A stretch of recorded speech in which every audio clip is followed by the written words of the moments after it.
Hello, my friends. Welcome back to the Share Your Story podcast. I'm your host, Ellie B, and I'm extra happy to share this Tuesday with you on my 29th birthday. Thank you so much for being here and tuning in. Today on the show, we flipped the hosting duties around. One of my best friends, Katie Williams, is back on the podcast, but we switched roles. Katie asks me questions about my story starting from the very beginning. This was such a special way to revisit my birthday, looking back over the triumphs and turns of my life thus far.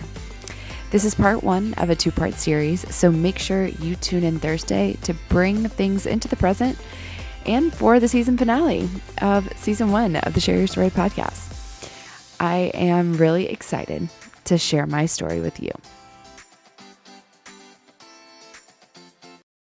Quote that made me think of you, and it also has to do with birthday, and so I'm like, all right. Oh my gosh. Okay, this I is love fun. it. Okay, I want to hear. Okay, so first of all, happy birthday. Thank you. 29 and looking fine. We'll take that. Yes, do it. Okay, so 29 is fun. 30s are better, but 29 is definitely a really fun, exciting year. Everyone says so 30s is better. So I'm 30s ready. is better. It is. Yeah. It is. But something that I love about you is you are always up for celebrating other people, yourself. Like there's no shame when it comes to we are going to celebrate my birthday. So true. And I love that about you. I love that about you. But okay, I read this quote the other day, and it says, celebration is a consciously chosen way of thinking and living. And I love that. really love that. And I was like, there are certain people in my life that they want to celebrate everything. Yeah. And you are one of them. And it makes people feel loved. And it also is really fun. Just like you celebrate life. You're celebrating the big events, the small events, everything. So I thought that was fun. Okay. I love that. I love that. So happy birthday. Thank you. Thank you. No, and I feel like you're right. Celebration is a conscious choice. It's a choice. But it's a fun one at that. Yes. Yeah. Yes. Yeah. So I just thought that was really fun. I love that. But Ellie, I think everybody else wants to hear your story and just get to know you better, the girl behind the mic. Yes. And we're going to take it all the way back. I love it. Way back. Pre-Ellie. Literally pre-me. Literally pre-Ellie. And I also did not know this story at all until I listened to your conversation with your aunt.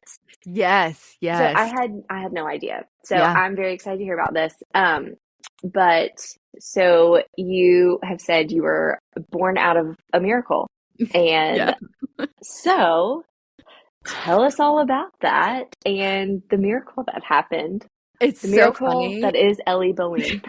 Which sounds so ridiculous, which is why it was so funny when we were little. When you have to give fun facts at school and things that my mom would always say to Mary Claire and I, tell them you're a miracle baby, you're a miracle child. And we were like, that just sounds so ridiculous. There should be a shining miracle. Beam. Yes. A shining beam from heaven coming down, and all of the kids in middle school are going to hate us for it. So we're going to have to think of something else. But yeah, I think I grew up just so conscious that my life was purposeful because my parents were both told that they each had issues with being able to conceive. So it wasn't because, and granted, I don't know these things in depth, fertility issues or whatnot, but they went to a ton of testing and both of them were told they each had issues that would prevent that. Had they been trying for a long time? Yeah. It was a 7-year process because they were married right out of college. Wow. And my mom had me at 32. So I think they were married by 23, 24, and tried for quite a while. So, I think for a while I was just trying, and then they did seek out, tests and whatnot. And both of my parents would say that they grew up in, faith-filled homes, or they went to church or had traditions or whatnot. But definitely I would think it praying through infertility was what really caused them to have their own independent relationships with faith. And they kind of were at their wits' end with so many things. And I think my mom had explored a lot of options, and people had talked about adoption and all these other things. And she was like, it actually became something that she really wanted to do later in life. But someone told them to go to a healing prayer service, I think like in Ocala or something, like kind of out of town of Jacksonville. And I think it was just in that place of desperation of there's nothing anyone can tell me or nothing I can do. That they went to a healing prayer service and laid hands, and because she had had dreams and words from the Lord about having a baby girl, but yeah, and it was pretty soon after, like I think within a month after that healing prayer service that that is amazing. Yes. So I think since I was born, I kind of always knew I think my mom and my dad just did a good job of being like, God gave us you on purpose. And so it also felt like, as much as I was purpose for them, like I was supposed to be here for a certain reason, if that makes sense. And then they named me Elizabeth Elliot after the missionary Elizabeth Elliot.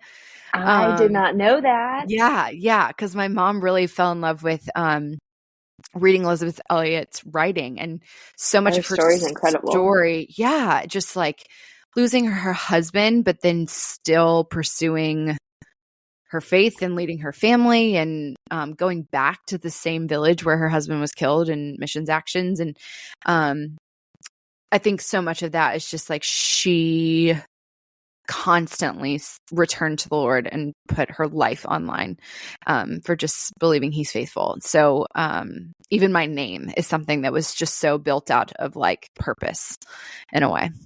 Yeah.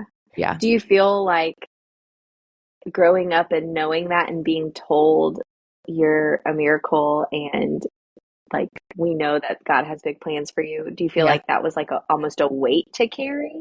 How did that affect you growing up? Such a good question. I think in some ways, yes. Like I think in some ways it gave me a lot of hope and identity, because I think growing up in general, it's just tough. Everyone would say that, and you're always trying to figure out who you are and what your purpose is or any of those things. And so I think I knew Still am. I know, listen, that is the never ending journey, actually. And so I think in some ways, like even like looking, I remember like in elementary school, we looked up like, what does the name Elizabeth mean? And it's like chosen by God. Like, I think I just felt a lot of those implications. And so I'd say when I was younger, I think it gave me like, oh, I'm maybe not important, but just like I'm supposed to do something, which motivated me a lot. I definitely think as I got older, that was something that I was like, still to this day, honestly, everything I look through is a lens of this has to matter, this has purpose and something, which I think is a good thing, but sometimes it's a little bit exhausting of just, I was texting you about this just a couple of weeks ago of just like needing to be in the moment of feeling disappointment or just hurt or any of those things instead of just finding what it is it means. But I would say when I was little, the way some of that came through is I think especially because both of my parents struggled so long with having a kid, they when I was born, they probably looked over me just, I think that's true of a firstborn anyway. So I've heard it's just like they're extra careful. So I would say there was a lot of anxiety around like taking care of me and making sure I was okay and all that. I also had colic as a baby, so which I think is something that you have to pay like extra attention to. So I would say I kind of developed those kinds of like perfectionist behavior or like almost had my own kind of anxieties because they also had some of that like nervousness that was around it. But but I think I kind of always knew to some degree like my life has purpose, which was for the most part a good thing.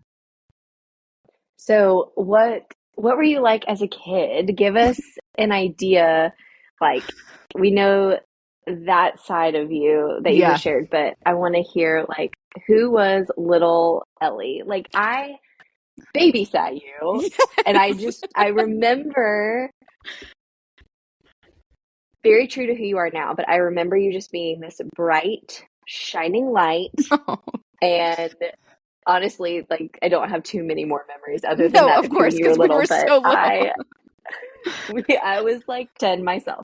Yeah, But so yeah, I want to hear from your perspective, like who was little Ellie? I was so a rule follower. To some degree, that's still being Hmm. broken, but I think I was always like, do the right thing. I know good versus bad. Um, and I also was just from a very young age so attached to my mom. Like she used to tell stories of me going to birthday parties of like little kids when we were like 4 and 5, and I would sit in her lap and stay close to her. But I think one of those characteristics is because I was always really observant. And I think that's Hmm. still true of me. I would pay attention and pick up details. And so I think I've always kind of been observant. Definitely love a stage. I wanted to be center stage for dance, for singing, which I have absolutely no talent in. And I think like I wanted to achieve. So I would say some of that rule following was also like rule following, perfectionism, like wanting to be center stage. Like a lot of the more that I do and accomplish, the better things are for me. So I would say as a little kid, that Hmm. was like following the rules, kind of being the teacher's pet. Like I remember in elementary school, they did those things like you have a yellow flag if you're misbehaving or a red flag if you've done stuff. Like my goal was at the end of the year to not have a single yellow flag or anything that was disciplinary. Um, Gosh, I relate so much to this. yeah, yeah. And it's not even something that I think once you grow up and realize that there are other people who absolutely never have that thought pattern. Like I was like, why wouldn't you want to follow the rules all the time? Why wouldn't you want Yes. to get the reward? Why wouldn't you want to be the closest to the teacher? And Yes. never in my right mind did I ever think that anyone else had any different experience than that. Or I just didn't Agreed. understand the logic of not wanting to.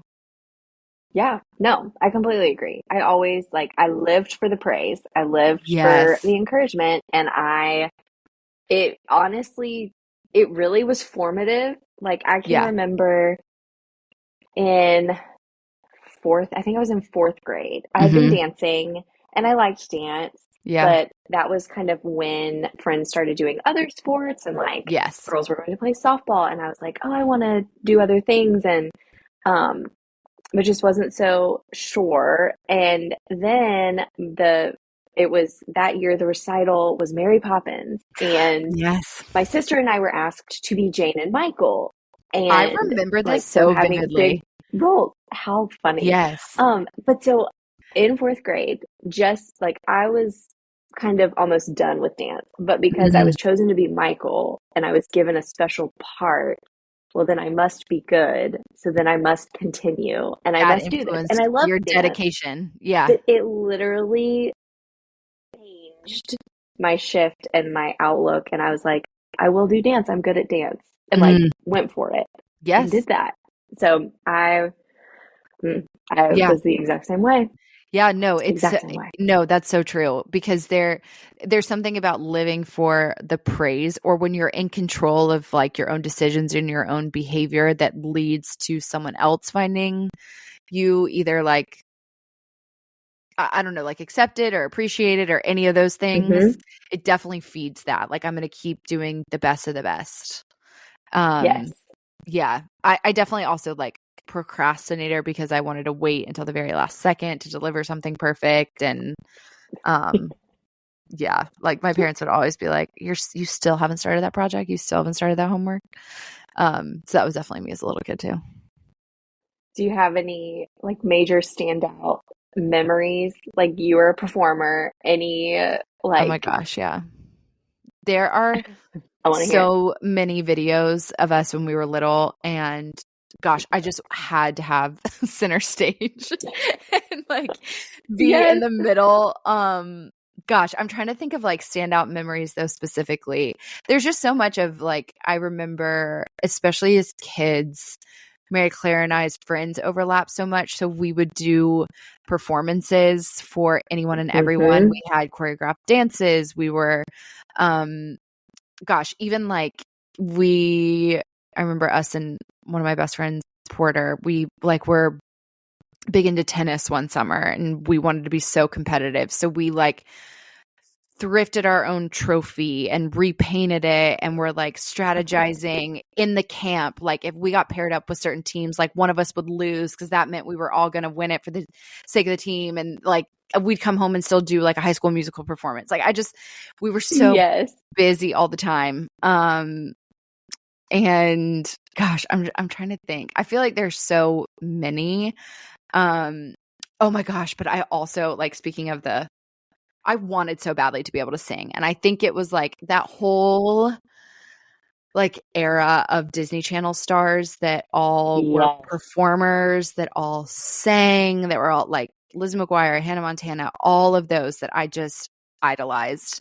Allie and AJ still could sing every word to every single one of their songs. Every year for Christmas would ask for a microphone, but I would tell my mom, I don't want never. Oh, torture. Like I know they had the hardest time. And I was also so specific that I would ask, like, I don't want a toy microphone. I want a real karaoke microphone. And I knew the difference. Deal. Yes. So I'd ask for that every year for Christmas. My mom one year got me an American Girl doll microphone, which who knew that existed? I can picture it. I know exactly what it is. And I used to take it in the car. And I would perform in the car, like on the way to school. And my mom would only really play like praise and worship music.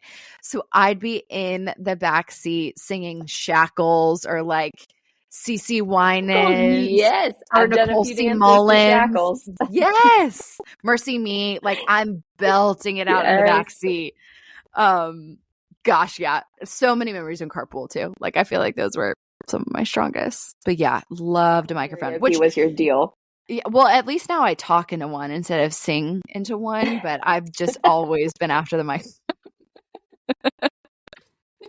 Gosh, I love that.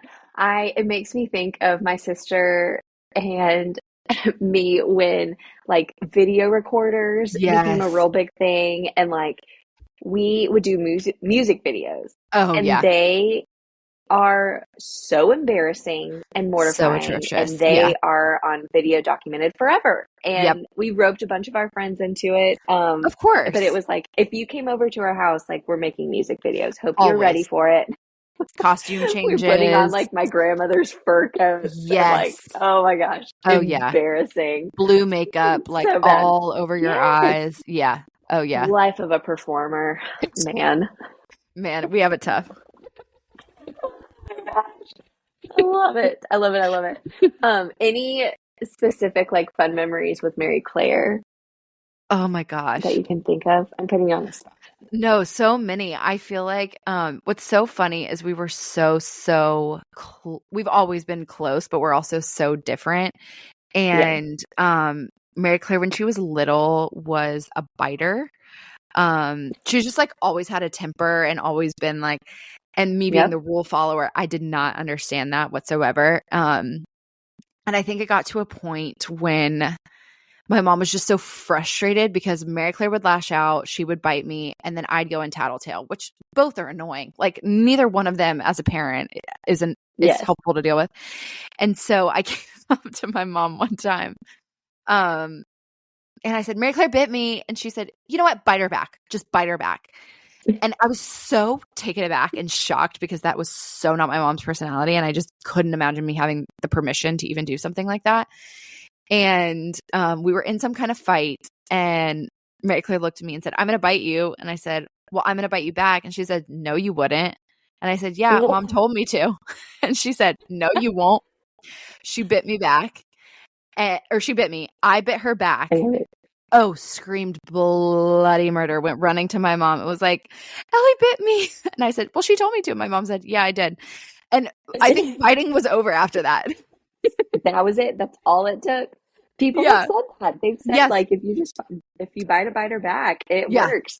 But I think that was so our dynamic. Like she was always just willing to like push a little bit. And I was so the rule follower, and it helps. Like we teach each other things still to this day. But yeah, gosh, I remember that so vividly. Like I can picture the whole thing. Hilarious. Yeah. learning moment for sure. Exactly. So flipping gears here. Yeah. Well, talking about biting, little biters who are just little sinners. Mm-hmm. How that's how I feel about my children sometimes. Um, how did you end up coming to know Christ? Like what's your story? Yeah. It's funny because there's so many influences I think I had on my mom, especially. I mean, we always grew up in church. Like, Mm-hmm. my mom, my dad, Mary Claire, and I would go to church. And it was a regular Sunday thing. We went to an elementary school that had like Bible in the curriculum and whatnot. So it was always kind of a part. And again, my mom always played like worship music, whatnot. So it was kind of always Mm-hmm. around. But I do feel like I have such a gift. I think you and I talked about this, where you were like, I was 5 years old. And I Yep. do have such a distinct memory of when that actual like quote, like I accepted Jesus into my heart happened. Um and when I was little, one of my favorite things to do, again, like that performer, dancer side of me, just dance was always at my core. And my mom said she always used to watch me. I would like dance up and down the beach. We'd go on a Sunday and I'd be cartwheeling, doing a full blown performance to no music, no anything. And she was like, you were just so free and you loved it more than anything else. And so we used to just play a bunch of music like all the time. And I would just dance all the time. And I was in the second grade, third grade, 8, whatever that is.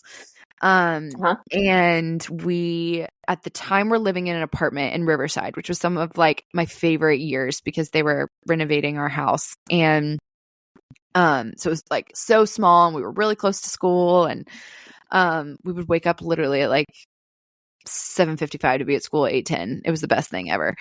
And there was one night where I was just dancing like my heart out, and we were listening to Mercy Me.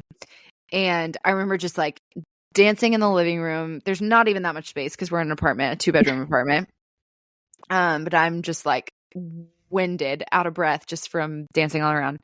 And I remember like laying on the ground and really listening to the lyrics. It honestly could still bring me to tears today, but it's one of Mercy Me's first albums. And the chorus says, teach me to think like you think. Show me the ways that are true because I'm on my way to you. And I might have left out a line. But that for some reason just like really clicked to me as the gospel, just not just that I know who Jesus is, but I want to follow and know exactly what he was. And I think connected to that because I kind of had this like awakening moment listening to that song, just laying on the carpeted floor of the apartment. And I ran to my mom, and this is where I think it was also just so attached. And I just looked at her and I said, I want to know Jesus like you know Jesus. Like I want him to be my friend. Yes. And I want him to be in my heart. And so we literally got on our knees at the edge of the bed. And she just prayed a prayer with me. And I was so excited, like jumping up and down, thought it was the best thing ever. Like when they say just like joy fills you, I so had that. And then my sister and I got baptized in the church, like we were in a Baptist church at the time, like in the robes, like in front of the congregation. Yes. Like the whole deal. The whole deal. Yes. The baptismal. Literally in the baptismal in that hot tub essentially in the front. Yes. The hot tub in front of the stained glass window. Yes. And I was like, man, I didn't know this thing was so nice. I would have gone in here more often. Seriously. Baptize me again. Exactly. I love that. I love that it was like dance and music. Agreed. Also just watching like the fact that it was, Mom, I want to know Jesus the way that you do. Yeah. And like having just seen her example, that speaks so much to me as a mother in thinking, you know, just the words that I say, how I act, how I pray, the boys watching me read my Bible, little things, even though they're small, but knowing that that impacts them. Yeah, because even a big way. if that was second or third grade, it's not like I was watching my mom, whatever she did all day, every day I was at school. And so there was enough that there was like impacted there that I knew that however she knew him was different than I did. And then, yeah, you're right. Even saying it out loud, it's like there's something to, I so believe God created me to, I feel the most free when I'm dancing. And so the fact that it was like through that and through music, that he spoke to me and connected to my mom, it just is like so picturesque that he speaks to us exactly in our language, you know? Yes. Yeah. Yes.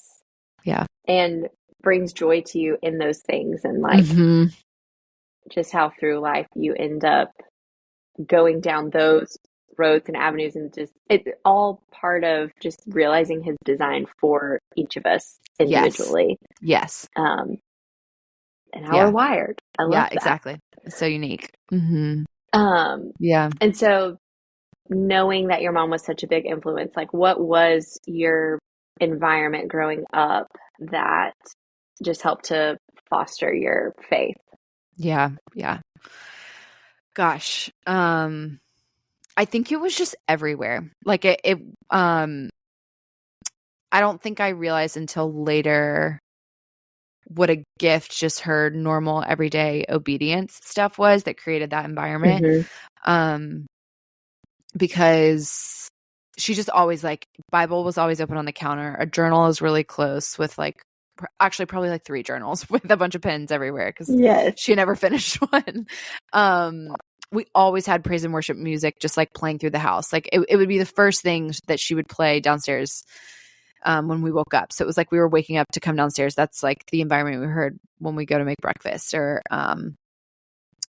even just like her friends and the people that were around were constantly praying and meeting to talk about the Bible study that they're going through, or just making plans around this is when we're going to church, or this is when we're going to this service. So I would say it was so the center point, and not in a way that felt because I think there's a direction that can take that's very like, okay, so that means I always have to follow the rules, and it's very like a religious spirit of just you have to follow the commandments or the rules or whatever to a T. It just I think I saw from the beginning that it was very relational. Like she wanted to learn more about Jesus. She wanted to spend time with people who also could encourage her in her faith. And even the music was like, how do I create the environment to get closer? It wasn't about checking it off a list. And there were certainly days that I'm sure she never picked up her Bible or finished a devotional or whatever. I think I never felt like, oh, mom spends time from 6:50 to 7:20 reading her Bible. It just was like the air in which we breathed all the time. And I think because of that, it just taught me so much, or I just observed so much at a young age that I would like lay hands on people and pray. And I knew what it meant to like put oil on your head, or like just even those little things of like you raise your hands up in worship. Like I knew none of those things were weird to me at a young age, because I just again, and I think also that just quality of observing, like I just wanted to observe everything that was around me and kind of be a part of it. Yeah. Talking about the like checkbox and everything, it's something that I even to this day almost struggle with. And I feel like Me too. Going back to the rule follower thing, like I also think being a kid growing up in youth group in the 90s in 2000s, early 2000s, like everything felt so focused on behavior and morality. Definitely. Everything. And I so much pride that I'm now working through and dealing with in my life stemmed from that, because being like, well, I'm a good girl, I'm following all these rules, I'm doing the things, I have my quiet time, check, like truly. But now the more that I know Jesus and the more that I do truly spend time with him, I am floored by his love. I am floored by his grace. Like just, I cannot get enough Yeah. of Yeah. just that time in his presence, whether that's just a conversation like with you that's uplifting or Right. challenging, Right. or Right. a Bible study that I'm doing, or time in prayer, or just reading scripture or listening to a podcast. And like it truly, and I feel like a lot of it does come with age and come with life Yes. experience and different things too, to 1000%. make Yes. you go and grow deeper. But there has just been such this huge shift for me from thinking like it's just what we need to do, it's just what we're supposed to do, and it's the right thing to do, to being like, it's all Absolutely. I want to do. Yes. I think that is still maturing and shifting in me now, because I would say, similar to you, there wasn't a pressure and implication from my parents necessarily that I Mm-hmm. needed to check off those boxes. It just probably was in that wanting to perform and be a perfectionist and whatnot. I started to pick up, oh, these are the practices or qualities that are supposed to Mm-hmm. earn me that. And as you mentioned, when you start getting accolades in certain areas, you start pursuing that much more.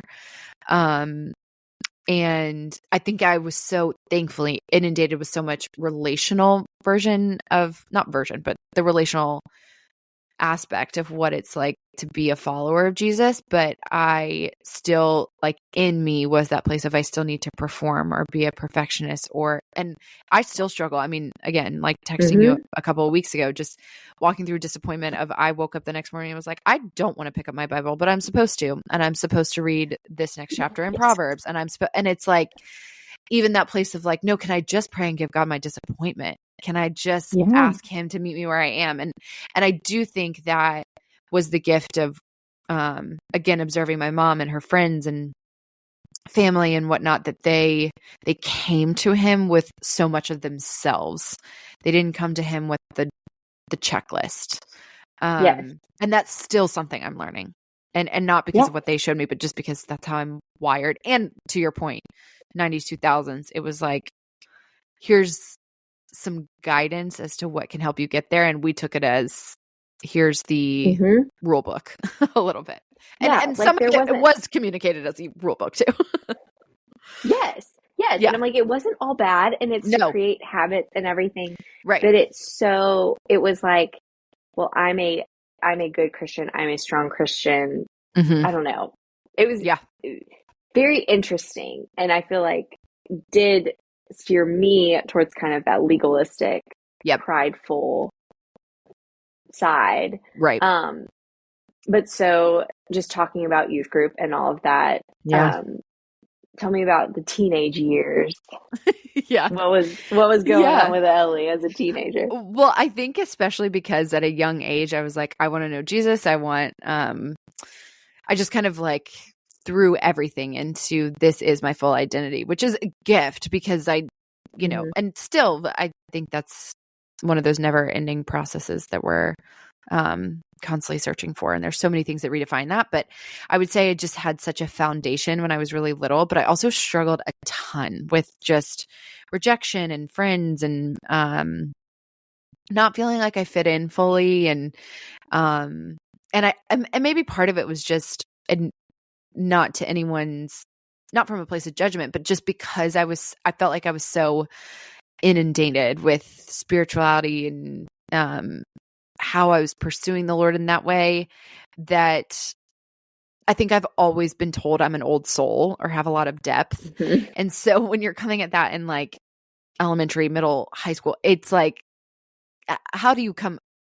There are kindred spirits for sure, but most people Yes. don't want to sit at lunch and talk about like, and who would? Like, I look back on some of it No. and I'm like, good gracious, like, give it a rest.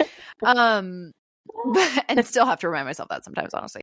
But I think kind of like, I'm so grateful for the foundation that it gave me, because, and to your point, that like some of those things were such guardrails that seemed really strict, but offered a lot of wisdom. Mm-hmm. So I think there were like certain boundaries I didn't want to cross in relationships, friendships, whatever, or like I was really intense on like, I'm not drinking, like it's not legal, so why am I doing it? Like some of those some of those things.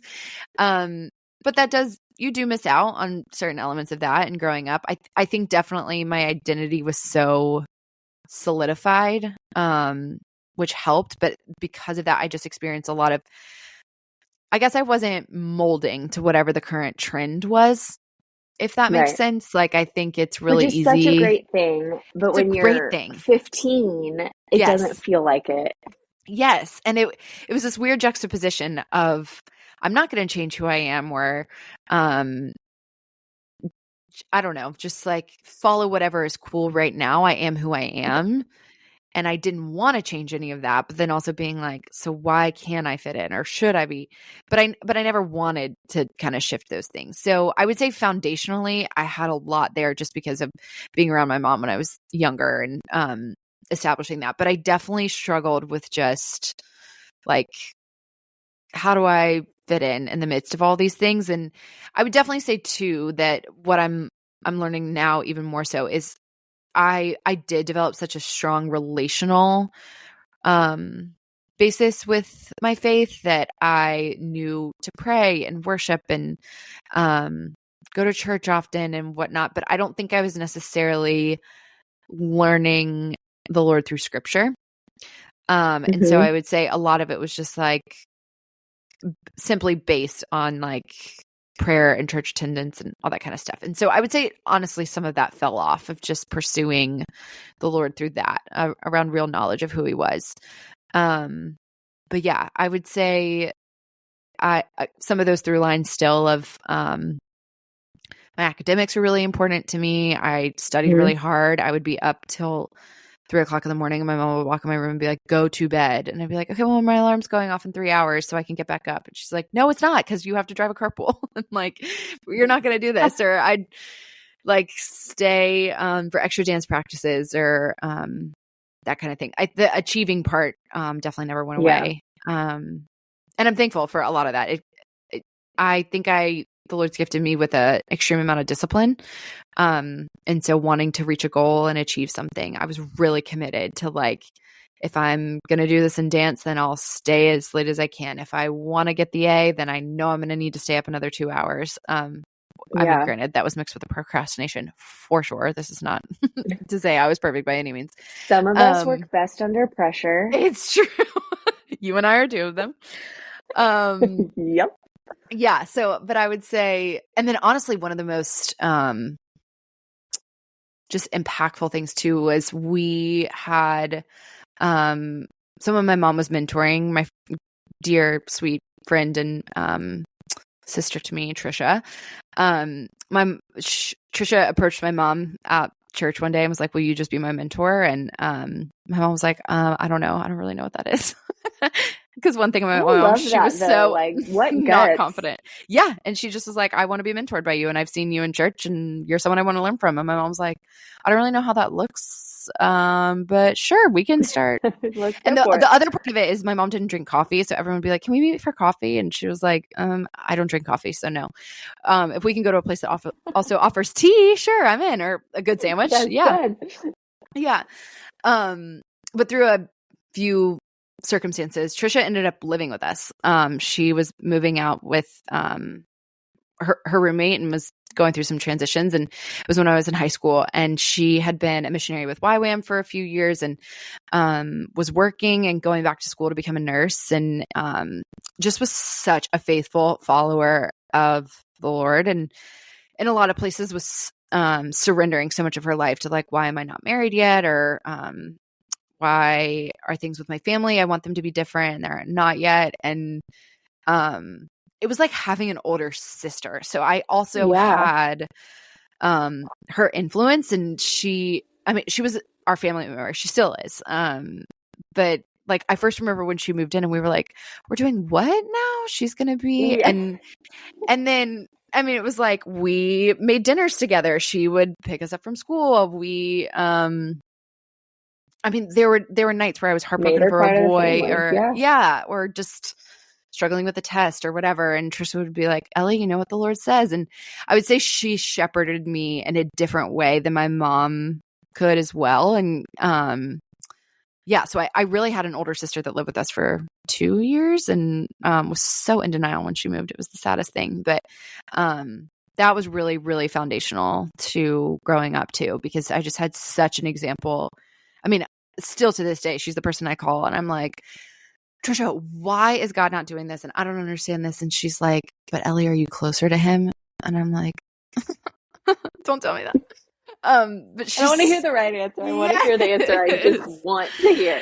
Yes, but her involvement in my life has just been so key in so many pivotal moments, and that was such a gift too. So how did you end up so through high school, faith was obviously important to you. Yeah. Dance was obviously important to you. Uh-huh. Academics were obviously important to you. Yes. So when it comes to choosing a college, how did you end up at Florida? Such a good question. Because you made really good grades.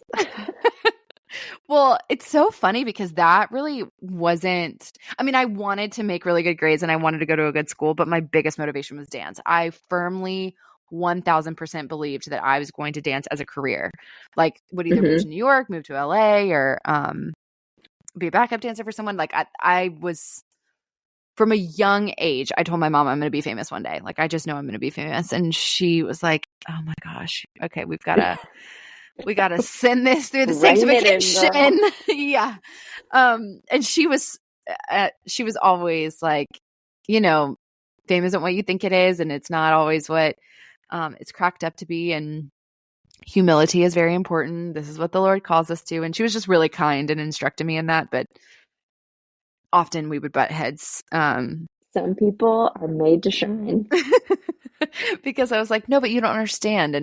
And because we were very opposite in that way. But so when it came to college, I was fully committed that I was going to dance. And academics stayed important, but I believed that I was going to dance somewhere. So I started in high school doing dance camps over summers or trying out summer programs and whatnot. And I also grew up a huge FSU fan. Both my parents went to FSU. Majority of my family went to FSU, and I grew up a Noel. Just gonna throw it out there, go Noles. I will allow it. But I was the kid that my mom used to tell stories because my dad really bred it in us. Garnet and gold is the only way. And I was the kid, again, because I was just so committed to what my parents thought was good. We would be in the grocery store and I'd see someone in a Gator shirt and I'd say, ew. And my mom was like, Ellie, no. I would make mean faces. Yes. I have to stop you real quick because this has just been really funny. So I'm a Florida State fan. Yeah. Also, orange and blue just can't touch each other, can't be on the same shirt, don't want it. And my boys are good friends with lots of kids that are very big Gator fans. Yeah. And trying to explain to them what a rivalry is has been so difficult because they were like, why don't you like the Gators? I'm like, I like the people who are Gators. But I don't like the Gators. Thought of how to be able to describe that. That's hysterical. They're like, no, that's your friend. And I'm like, yes, and I support my friend. I don't support their team when they play my team.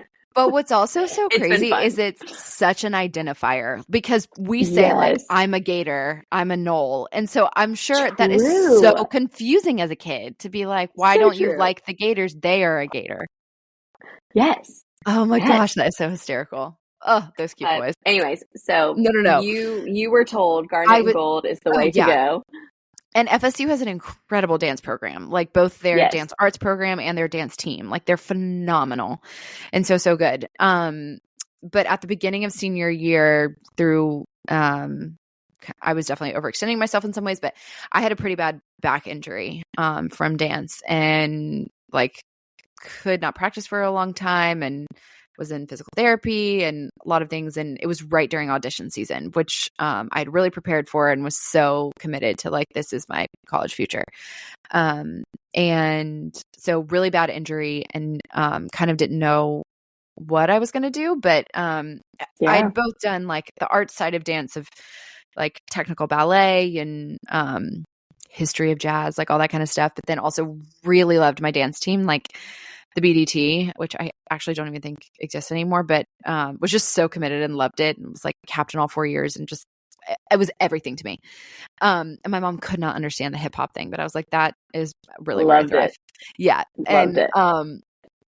So there were kind of two routes that I could go with it. And kind of as I was going through some of the auditions on the art side of things, I'm not built like a ballerina, and that's really what they're looking for. And it also kind of came to a position of like, how do you pursue that forever kind of thing?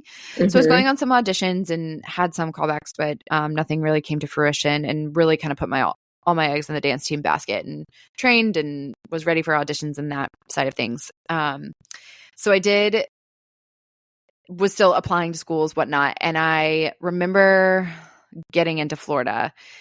And I had visited both schools. And when I visited Gainesville, I loved it. And I'd never really been, because we just weren't fans growing up or any of that.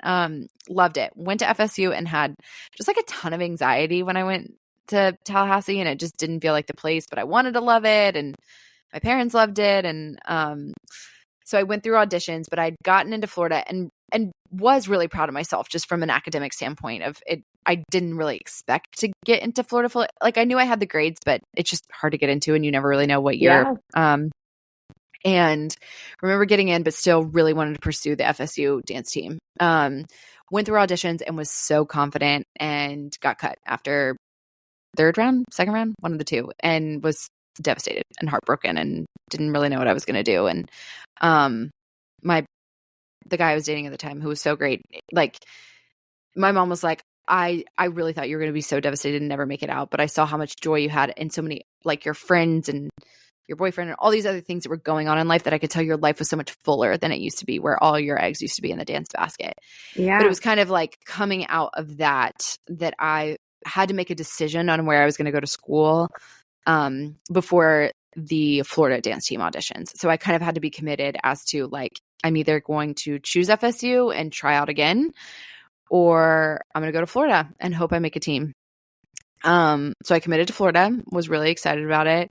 And then auditions for Dazzlers, their dance team, was after committing to that. It was like the last week of school and so much chaos and craziness. But and then tried out for that and made the team after that. And it was all Florida from there. Now I'm solely orange and blue. So cool.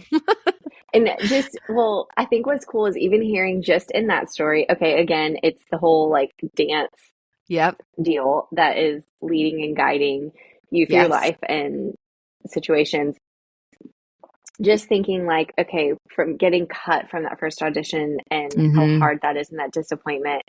But again, like, what a great moment and point in your life that you get to look back on and say, in that disappointment, the Lord brought me here. Yes. And it was for this reason. And it was to go to this school and to meet these people and to change my life in that way. Pointing me there. Like, I think there's little things that now I'm more in tune to that I certainly didn't have necessarily the spiritual awareness then of, like, even that and it's not to say that all of this is always that way, but like, I had literal anxiety and like heart flutters in a bad way being in Tallahassee. And I could tell, like, I had like unrest in my spirit when I was there. And kept trying to force something. And I think it was important that I went through the process, that I needed to know that kind of rejection, and that still he's going to work out, you know, and but that he had kind of been pointing me there and leading me there, or showing me signs of that. And then the circumstances confirmed it in certain ways. So how was it like being on the Dazzlers in the midst of college and at a new school and in a new city? Yeah, this is something, honestly, I think in the last 2 years, especially, God's given me new perspective on, or vision on, because I don't, I think the gist of it is I did the best I could with what was in front of me. And there was so much that I had such tunnel vision to, I'm in a dancing college and this is what I want to pursue. And I love it so much. And I'd reached a goal, which is so huge. At the same time, kind of towards I guess it was most of senior year, I started dating someone pretty seriously in high school, and he was a year younger than me, but we were really serious pretty quickly. And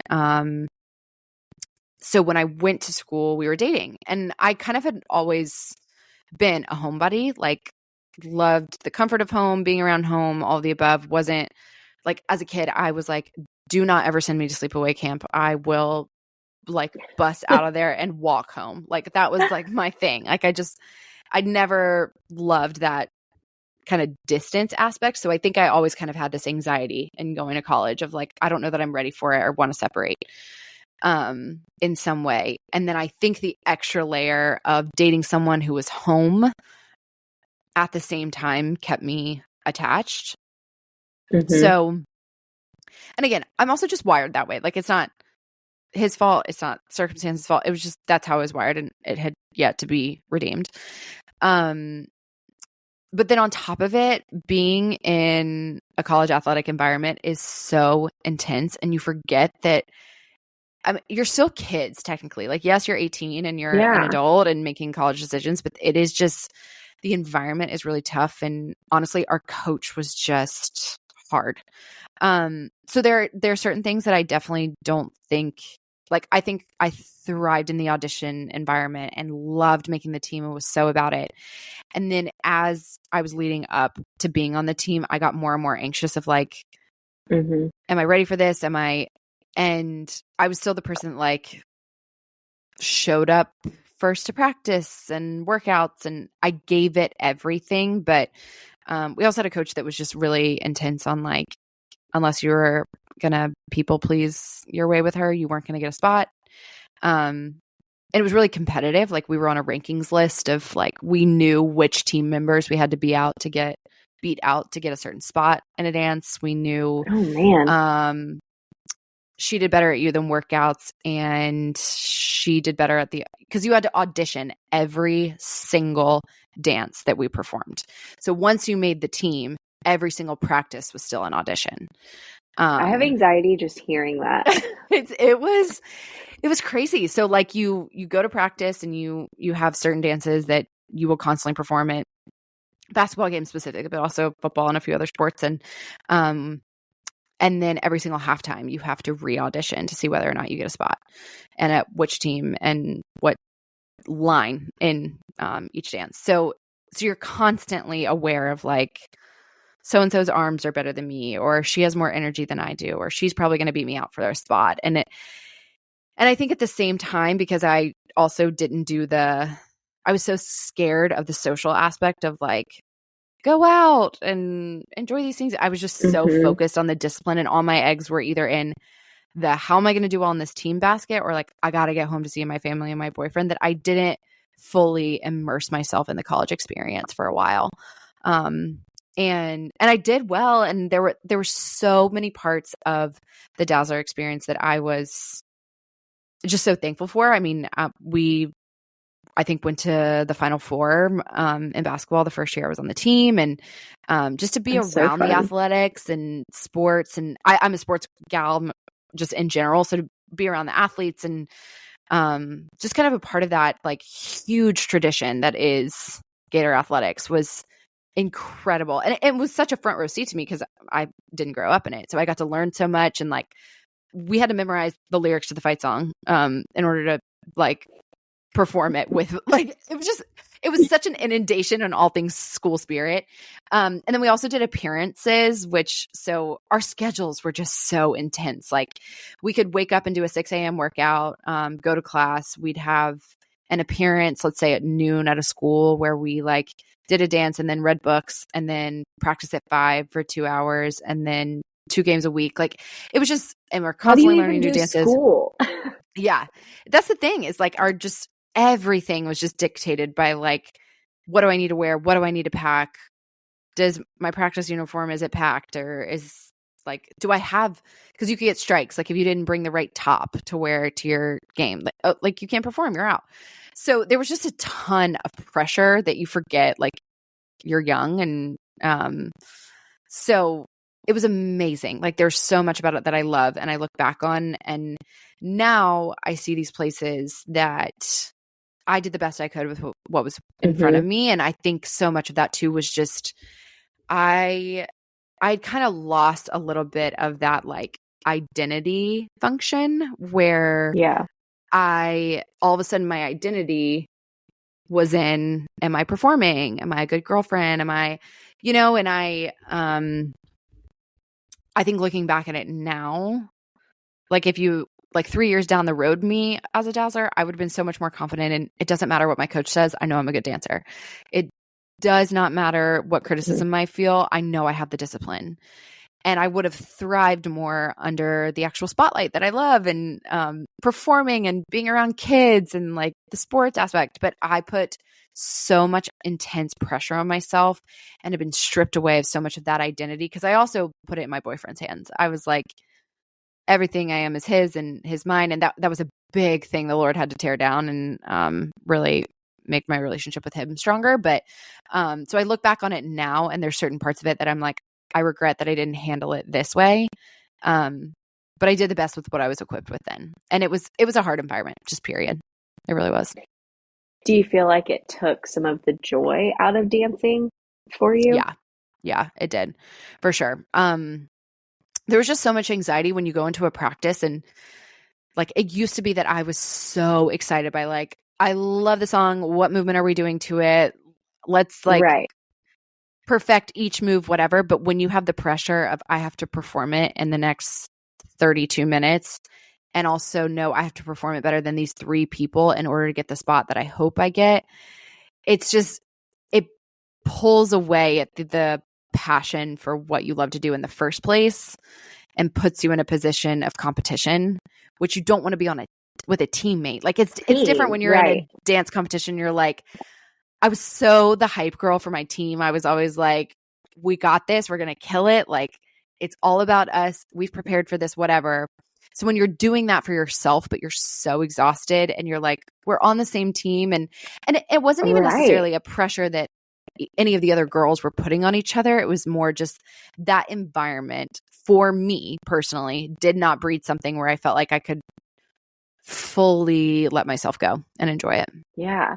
Yeah. And so correct me if I'm wrong, you did not end up doing Dazzlers through the whole 4 years, right? Correct. Yeah. I was having such an identity crisis because I just missed out on a lot too, just those first 2 years. And again, there were 4 great causes, but there were a lot of things I had to say no to because it was like, I didn't have a spring break because I had to do appearances for 2 baseball games. And it's like, my appearances were tossing pizza boxes and t-shirts. Like it didn't feel worth it. No one will miss me. Yes. Also, who has dancers at a baseball game? But that's a different point. So such a good point though. Yeah. It was the end of my sophomore year and I had a few friends that were on the team previously that decided not to go back the previous year. And I'd stayed in contact with them and was close and had kind of seen just how their college experience had changed not being on the team. And again, I think so much my identity was wrapped up in like, I have the uniform and the pom-poms and I said I was going to be a dancer in college and I am a dancer in college. So hold on to it with everything. But I had a cousin who was getting married and family is so important to me. And I approached my coach and just said like, hey, I'm aware that this wedding is actually the same week as auditions, but it'll be my 3rd year. I would love to learn the dance and try it out for you via video. And she basically looked at me like, and actually she said to me, it's one or the other. You make the choice, I guess. And it so devalued me because I was like, at that point, there was only 1 senior on the team and only, I think, 2 juniors. So the majority of our team was all sophomores and we all came in together. And I just felt like the ugly stepchild to some degree. And I think in that moment, I was so hoping that she was going to affirm the value that I brought to the team that was beyond just my dance skills. But I'd love to like, I don't know. I was so thrown off by like, I've been on this team and given 2 full years of my life and you're not going to let me audition by video. Like it was just tough. And so you also know I have what it takes because I've proven it for the past 2 years. Exactly. And, but I had a lot of shame that was no one else's fault, but just the narrative in my head of like, who am I if I don't have this? And I'd gone back and forth with going through sorority rush because as a freshman, I was like, I don't think I'm prepared or want to do that because I don't want to be hazed and I don't want to drink and all that kind of stuff. And I just really thought like my team is going to be my sisterhood. Right. Like I'm going to hang out with these people all the time, not knowing the environment and whatever. And again, not that was the girls. It just was how I felt in that situation. But I mean, up until the day before was like, am I going to go to auditions? Am I going to go to the wedding? Bought a plane ticket to the wedding, and the morning of auditions, sent an email to my coach saying, thank you for everything. I won't be there today. I wish you well on the next team. Gotta go. And I hopped on a plane and flew to New York and went to that wedding. And,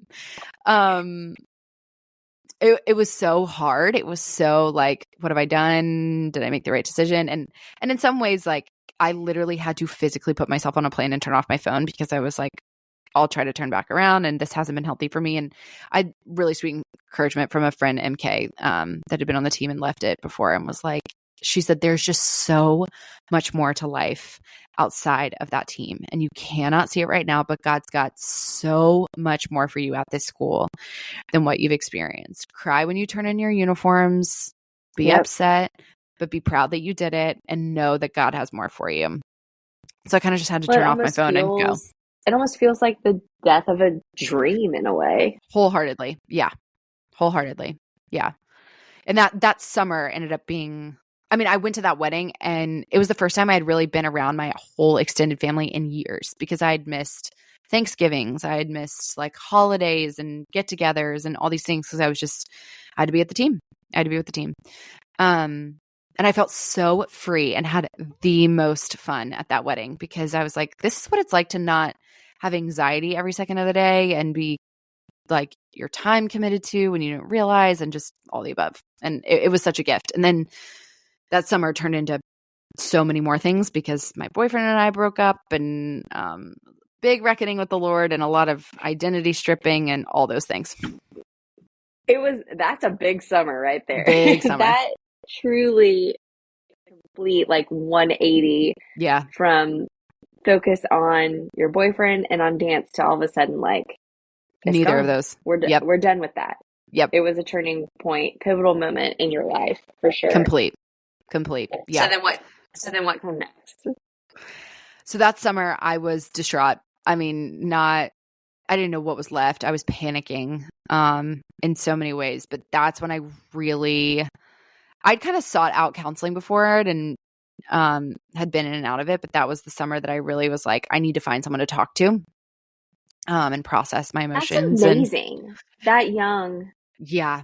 That was all my mom. That was such an encouragement. It was like a completely normal thing, For sure. There's no stigma anymore, and I feel like right, like we hear BetterHelp ads like every other second. Yeah. Yes. And yeah, so I kind of started counseling. I really leaned into the word. I really leaned into church. I had like a major reckoning with like, what is codependency and how do you form healthy relationships? That's the summer I started Pure Barre, me and my sister. And really pursued like healthy habits of like, we're going to work out every single day and just kind of creating a routine and a rhythm in those places that I couldn't control. I at least had like a workout class to go to and also that kind of like rhythm and dance and all that stuff that Pure Barre kind of offers you was good for me. Yeah, it was awful. It was just a really hard summer. And then I went back to school and decided to rush, and that process. And rushing as a junior is tough. It is. It's really tough. And I had a lot of questions as to like, why as a junior and why did you not go back to the team? And it was questions that I didn't fully have the answers to myself. But I also love to small talk. And so for that part of it, I was like, amazing. I'm meeting all these fun new people and they want to talk to me and like whatever. And that was so the Lord that he put me in the right place at the right time with the right people. But it was definitely a struggle because there were still things that like as a junior, your entire like class that you're going in with, I'm like, we just have such different priorities and experiences so far. And Yes. it's just a lot to transition into. And all of my sweet friends that I became so close with, Kat and Taylor and Lindsay and all these people, that first year, they got to just hear speech after speech of how heartbroken I was. And I mean, they were so gracious to me because that's all I could talk about. But But those are it the gave people you me, needed. Like I'm sitting yes, here thinking, okay, had you broken up with your boyfriend, like your teammates who are also your frenemies yep, on the Dazzlers, like not that same connection, I would think.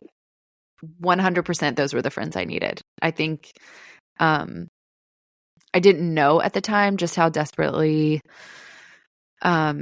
I just needed really good girlfriends. And I also, I mean, like I knew it and had been wanting them, but didn't really know how to find them or what that would look like. And I think I didn't know how badly I would need them for so many seasons later. And it was the little things like being able to walk to class together or go and sit and eat lunch together. Or like one of my best friends, Kaylee, and I would have Tuesday night date night where we'd go and eat sushi or go get froyo or go see a movie or whatever. And Kat, we used to just like hang out and watch The Office and watch old videos and just laugh. And she also brought me out of my shell a lot, which I needed so badly. But there were so many of those things that were so small but made such a big impact in the rest of like my life beyond even just college. Yeah. And I think I remember there was this one, it was after I graduated, because I still felt a lot of like just unease around like, did I make the right decision to leave the team? And I saw other people who were in the sorority and had so much of life together that were like doing the dance team thing, that were still at functions and whatever.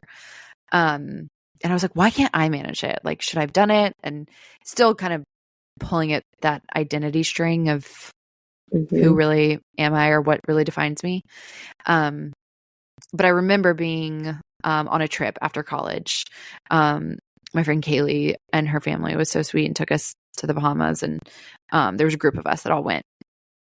And I remember sitting on the boat, staring out at the bluest water I'd ever seen in my entire life. And honestly, just sitting by myself, like everybody was kind of out and about.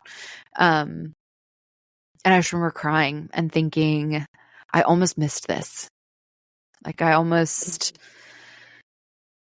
if Cameron and I hadn't broken up, which he taught me so much, and that was so amazing. But if I hadn't have left the team, if I hadn't have gone through Rush, if I hadn't have said yes to certain experiences, then I wouldn't be here. And this is the greatest gift I could ask for. And it was just so special. It was one of those times that, yes, we were in it reminds me of like what people say about The Bachelor, where they're like, of course you can have the best date and the most romantic time when you're like in paradise and surrounded by all these. And it was like, yes, it was that, but I was having so much fun just because of us, like how much we laughed and the shenanigans we got into. And it was huge. And then, yes, honestly, well, I feel like there's so much in our world and the day that we live that's all about striving and achieving and success and making those goals that happen and working hard, and like none of those things are bad, but when that becomes your identity and it gets wrapped up in pursuing those things and success, you do miss those moments of life that are truly what it's all about, and just living in community and loving one another and being with one another. And I feel like that was such a shift for you in the hugely. midst of college. Yes. Yeah. Like, I know the Father says to Jesus, like, and my son, who I'm well pleased, before we really even know much about his ministry. And so it had nothing to do with what he had done, but just who he was. And I think I was learning so much of that because I achieved so many of those tags to my identity of I'm a college dance team dancer. I go to the University of Florida, or I'm dating this person. And I was adding those as markers of who I was or why I was worthy, or who that made me to other people, without fully knowing me and without fully knowing whose I was. And honestly, in college, one of the most pivotal times in that was I went to Passion during my senior year, and it was with a group of girls from the Rocadies of Florida, and really one of my friends, Caitlin, and then especially Kaylee and I spent that entire weekend together. And those that worship, there's still sermons from that. Specifically, Levi Lescos did one on what it means to be oil poured out and the crushing that is required to be a fragrance that's poured out. That are still messages and worship music that is still something that I come back to. And it was those places that I realized I was surrounded by people who loved me and wanted to be around me just for me. And that I stripped down of all the titles I thought I had, or all the accolades that maybe not thought I had. I did have them, but they were never going to give me what I was really searching for. And even just coming out of college with those relationships, there are people I will love forever. I mean, even the people that we don't talk every single day, they're like, I know they'll be at my wedding one day, and I'll be with their kids, and them mine. And they were also just so pivotal in the seasons to come. Like I can't imagine walking out of college not having those relationships with those girls. Yeah. Yeah. It's amazing. Yeah. This has been fun, just hearing the first half of your story, because I really haven't known, like, just through conversations, I've heard tidbits or high points or some low points, but it's just what's been amazing to me, and knowing you and seeing you in your life now, and kind of being in your day-to-day life now. Yeah. And knowing where you've come from, and the valleys that you've been through, and the hard times that in the moment have felt so hard, even when you're younger, or even when you're in college. Like, there's still big pivotal moments, but seeing God's purpose through that, and how it was just a shift in your life to put you on this, the path he has for you, and to meet the people he needs you to meet. And just knowing now, as you go through hard times, being able to look back and say, like, that was so hard and that was hurtful, but God was faithful. Yeah. And he's in control. Yeah. And he's got it. And so just being able to cling to those truths, and being able to see it in your past played out. Oh my gosh. Incredible. Yeah. Those altars to his faithfulness. Yeah. Even just revisiting some of these. So, because similar to you, like, even talking through your story, there were certain details that I'm like, oh my gosh, I never knew that, and how fun. And it's when you talk it through, especially just in the company of someone else, of seeing he was faithful then, he will be faithful again, because that's just who he is. Amen. Yeah. Well, I love you. Thanks so much for turning the microphone around on me. This has been so fun. And happy birthday. It was like a birthday gift to me to get to hang out with you. I know. Birthday and girl. We're going to get our coffee date on the calendar. Yes. We are trying. Yes. We will make it work. I'm in. Oh, well, I love you. Thank you I so love much. You, friend. Happy birthday. You deserve the world. Oh, stop.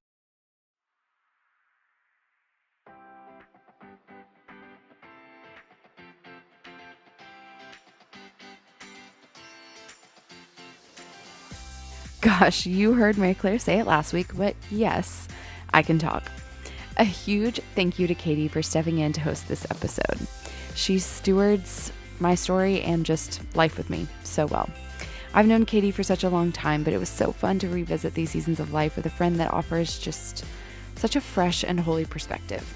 If you haven't listened to Katie's episodes yet, please make sure you go back to episodes 11 and 12. You'll learn so much from her. And please head to the show notes to find where you can follow Katie and support the show. I'd love for you to join in the conversation on Instagram and tell me if any of my story resonated with you. And please make sure you rate, review, subscribe, and share. It helps so much. Thank you for taking the time to listen to part 1 of my story. Today, you'll find me poolside with a book and birthday bubbles, enjoying some Florida sunshine. The perfect way to spend my birthday. I hope to see you back here on Thursday.